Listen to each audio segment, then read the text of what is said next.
You go first. If you were picking one of these guys, any of the 5 or any of the quarterbacks you want under 25, Saturday, which one are you starting a franchise with?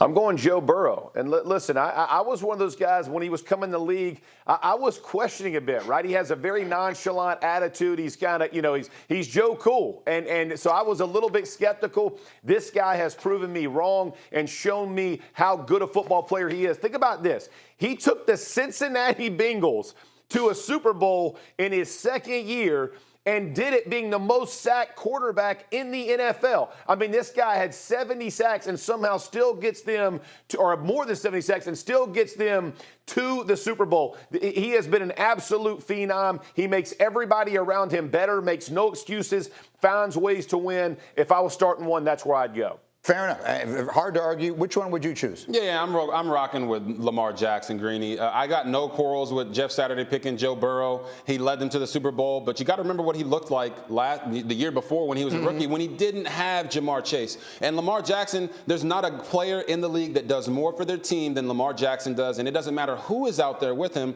He always competes. He always leads the Ravens to just unbelievable numbers and winning percentage. I mean, the dude's won like 76% of his games. When he plays, that's they my win. guy. There's no argument. And I would be thrilled to have either start a franchise with either of those guys. The obvious answer here is Zach Wilson of the New York Jets. I'm sorry. The obvious answer here, it's not the obvious answer. But my answer is Justin Herbert. I think Justin Herbert, under ridiculous circumstances, the way he first got the job was ridiculous. The numbers are spectacular. I think he runs about as well as just about any quarterback. He throws it about as well as any quarterback.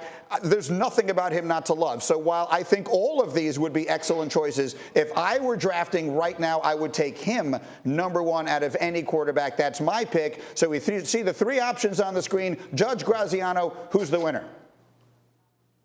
I just love that this all comes off of the latest entry from Dan Orlovsky.